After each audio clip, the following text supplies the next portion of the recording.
안녕하세요. 다이코 왔습니다. 복수초예요. 너무너무 예쁘죠? 아이고, 제가 요 복수초를 요렇게 새아이라고 이렇게 데리고 왔는데요. 요거를요, 여기서 어저께 밤에 요쪽으로 캐 옮겼어요. 그런데 요거 지금 노루기라고 갖다 심었는데 이거 다 복수초 같아요. 제가 잘못 갖고 온 것 같아요. 이거 좀 보세요. 요, 다 복수초죠? 모습이 다 복수초예요. 이렇게 어머야 세상에나 이거 웬일이죠? 요것만 다른 것 같아요. 요거 다 복수초예요. 이 화분이 전부 다 복수친 것 같아요. 요거는 그 섬노룩이라고 이렇게 가지고 왔었고, 요건 노룩이라고 가지고 왔는데, 아이고 이게 다 복수초인 것 같습니다. 아주 복수초 부자 됐어요. 오늘은 복수초 요거 키우기 한번 알아볼게요. 요게 복수초가요, 분해서 이렇게 빼시면 뿌리가 이만한 게 굉장히 실해요, 이게. 그런데 한번 뽑아 볼까요? 아이고 미안한데. 아이고 미안해라. 이렇게 돼 있어요. 이거 그냥 저도 이렇게 심었어요. 그냥 이렇게요. 털지 않고 심었어요. 왜 이러냐면 꽃을 보고 제가 노지에 심으려고요. 요런 상태로 화분에서 뽑아서 그대로 요렇게 해서 요렇게 옮겼어요. 그런데 이제 화분 저는 이걸 노지에 심으려고 요렇게 심었는데, 화분에다가 이제 그 분갈이를 하시는 분들은 어느 정도 털어내고 이렇게 심어도 돼요. 생명력이 워낙 강인하기 때문에 괜찮아요. 요걸 털어 가지고 야생 토에다 심으셔도 되고 또 다른 흙에다 이렇게 심어도 되는데요. 제가 거리대에 걸고 한번 말씀을 드려볼게요. 이 복수초는요, 개 복수초가 있고 새 복수초가 있대요. 요거 지금 요렇게 보시는 거는 개 복수초고요. 새 복수초는 입장이랑 꽃대가 거의 같이 올라오는 게 새 복수초라고 합니다. 이게 얼음을 뚫고 이렇게 꽃이 이렇게 피는 꽃이라고 해서 얼음색 꽃이라고도 하고요, 눈색이 꽃이라고도 합니다. 이게 봄의 전령사죠. 막 얼음이 이렇게 녹으면서 막 이렇게 올라오는 꽃이 요 복수초인데요. 또 다른 이명으로는 설련화라고도 한답니다. 이름이 굉장히 많습니다. 그거 외에도 또 더 많더라고요. 복복자에 목숨 숫자 이렇게 해가지고 장수의 의미를 하는 요런 꽃이라고도 합니다. 요게 꽃말이 동양에서는 영원한 행복이래요. 그런데 서양에서는 슬픈 추억이라고 합니다. 참 이렇게 동양과 서양이 이렇게 다릅니다. 음력 설 쉬고 나면은 따뜻한 남부지방에서부터는 이렇게 따뜻한 곳에서는 피기 시작하고요. 고산지대는 막 4월 달에도 눈이 오잖아요. 그런 데는 이게 4월 달에도 핀답니다. 그렇게 해서 지역마다 약간 이렇게 다르게 크는데, 요 아이가 산에서 자생을 할 때 자라는 그 길을 보면은요, 약간 습하면서 양지 바른 곳, 이게 나무 그늘 아래에서도 이렇게 보면은 약간 습하면서 양지가 바른 곳에, 봄에는 나무가 이파리가 없잖아요. 그래가지고 그 나무 그늘 아래 요런 데에서 아주 봄에 양지 쪽에서 요렇게 자란대요. 그런데 중요한 게요, 여름에 있죠. 여름에 요 아이가 굉장히 좀 힘들어 한대요. 그런데 여름에 나무 그늘이나 요런 데 아래에 있으면 나무가 막 이파리가 막 생기잖아요. 그러면 그늘이 지는 그런 장소에서 여기 잘 자란대요.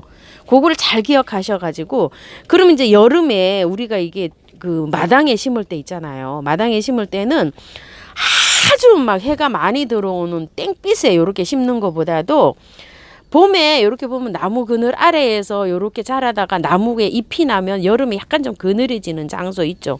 그런 데다가 요걸 식재하시면 좋겠어요. 담벼락 밑이나 요런 데 잘 자란답니다, 요게. 그런데 그렇게 할 때 이 배수가 잘 되게 그렇게 심어주시면 된대요. 요거를 그렇게 하시고, 개화는 일주일 정도 개화를 한다고 하는데요. 그건 아닌 것 같아요. 저가 지금 일주일째 피고 있어요. 요 아이가. 요게 아침에 이렇게 피었다가 또 다물고, 아침에 폈다 다물고 이러거든요.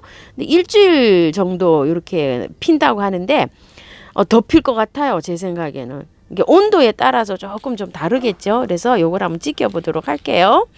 번식은 요게 꽃이 이렇게 피고 나면은요, 요게 이제 꽃이 지잖아요. 그러면은 별사탕처럼 울퉁불퉁하게 열매가 열린대요. 그 열매가 열리는데 그 열매를 파종을 하면 되는데, 세상에나 그 열매가 씨가 떨어져 가지고 자라 가지고 꽃이 피는데 4, 5년이 걸린답니다. 아, 그러니까 뭐 열매로 하는 거는 진짜 너무 힘들죠. 그래서 이게 이렇게 꽃이 피고 나면 막 싹이 여러 개가 나와서 이 뿌리가 굉장히 많아요. 이거 보시게 되면 뿌리가 엄청 많거든요. 이렇게 보시게 되면 이렇게 뿌리가 많아요. 이거를 뿌리가 왕성하게 이렇게 자라면은 뿌리 나누기, 포기 나누기를 하는 게 가장 빠르다고 합니다. 보통 이게 보면은 저희가 지금 요거 보고 있는 거는 개복수초잖아요. 종류는 3종이 있대요. 개복수초가 있고, 제주도에서 자라는 새복수초가 있고, 복수초가 있고, 요렇다고 합니다. 여름에 요게 하고 현상이라 그래가지고요, 고온이 되면 잎이 고사하고 지상부가 하나도 없어지는 현상이 있어요. 저도 요렇게 키우다 보면은 약간 그 그늘 그 아래에서 나무 그늘 아래에서 키웠는데요. 꽃이 피고 나면 이제 잎이 나거든요. 얘가 잎이 나는데 한 4월, 5월 지나고 나면 잎이 하엽이 다 져요. 시들어요. 죽는 거 아닌가 이런 게 아니라 아예 이제 그렇게 해서 여름에 아무것도 없어져요. 지상부가 하나도 없어져요. 그렇게 해갖고 이제 요게 복수초는 자랍니다. 그래서 요걸 혹시 구매하시는 분은 여름에 그런 현상이 있다는 거를 잘 기억해 주시면 좋겠어요. 그래서 요게 양지 바른 쪽 나무 그늘 아래다가 요걸 심으면, 나무 그늘 안에서 겨울에 햇볕이 잘 들어오는 쪽 있죠. 그런 곳을 선택하셔서 노지에는 심으시는 게 좋습니다. 그리고 이제 영양제 얘기인데요. 땅에다 심을 때는 땅이 비옥하잖아요. 그래서 영양제는 필요가 없고요. 화분에 심을 때는 이렇게 꽃 피기 전에, 지금은 이제 분갈이를 해서 영양을 못 주는데요. 분갈이 하지 않은 상태에서 화분에 있을 때는 꽃 피기 전에 이렇게 망우리가 맞췄을 때 요거 맺히기 전에 한 달 전부터 이렇게 주기 시작해가지고 이렇게 꽃이 개화하고 있는 동안에 이렇게 주시면 되고요.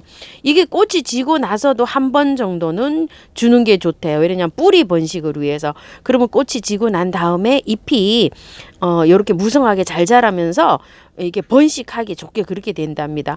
그런데 너무 늦게는 주시면 안 돼요. 꽃 지고 나서 바로 한번 주시고 해야 되지. 왜냐면 여름잠을 자러 가잖아요. 그렇기 때문에 꽃 지고 나서 한 번 정도만 주시고 주시지 않는 게 좋고요. 이제 겨울에 가서 요렇게 촉을 내밀 때 있죠. 고를 때 한 번 주시고 꽃 필 때 한 번 주고 꽃 지고 나서 한 번 주고, 그러면 3번 주시면 될 것 같아요. 3번이요. 너무 많이 그 여름이 다가올 때 너무 많이 주는 건 아닙니다요. 물주기인데요. 노지에 있을 때는 그냥 뭐 자연에 맡겨놓으면 되는데, 화분에 있을 때 물주기가 아주 중요하잖아요. 요렇게 꽃이 필 때 있죠. 요렇게 꽃이 필 때는 요 아이가 물을 좋아한답니다. 넉넉하게, 화분이 마르지 않도록 넉넉하게 주시고요. 여름에는 여름잠을 자잖아요. 노지에서는 뭐 긴 장마에 녹을 수가 있대요, 이 아이가. 근데 저는 막 마사를 한 50% 섞어갖고 이거를 배수 잘 되게 심어 놓으니까 몇 년 동안 녹지 않고 잘 자랐었어요. 참고하시면 될 거고요. 여름에 여름잠을 자잖아요. 그러니까 화분에 심었을 때 이 화분을 시원하게, 될 수 있으면 그늘에 시원하게 잘 잘 수 있도록 시원하게 두시고, 물을 화분이 바짝 마르면 또 물을 안 주면 고사를 하니까 아주 죽지 않을 정도로 화분을 한번 물을 주면서 쭉 빠지잖아요. 그러면은 여름에 이제 그 배수를 잘 보시고 화분이 바짝 마르면 또 한 번 주시고 또 한 번 주시고 이런 식으로 주셔야 된대요.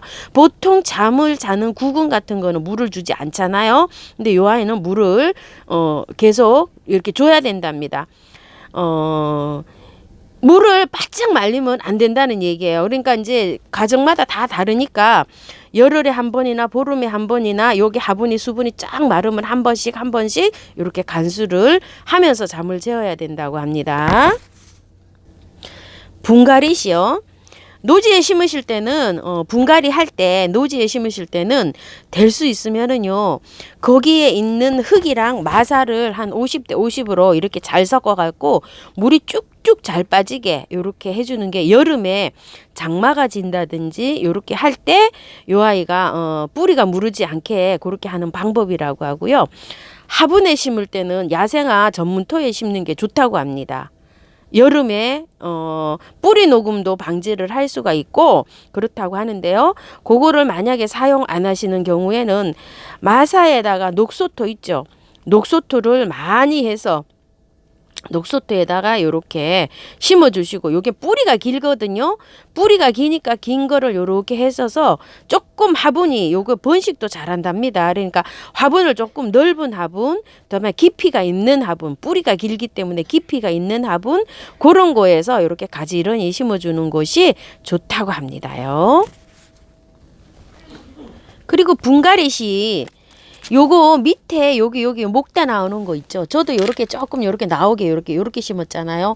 이거를 너무 깊이 심으면 이렇게 흙을 너무 이렇게 많이 이렇게 심어주면 여기가 무를 수가 있는 확률이 있으니까 요거는 약간 좀 요렇게 올라오게 요렇게 심는 게 요렇게 좋다고 합니다. 요런 식으로요. 너무 푹 묻어주지 말고 그 뿌리하고 여기 목대하고 나와 있는 부분에서 목대를 요렇게 올라오게 요렇게 심어주는 게 분갈이시 좋다고 합니다.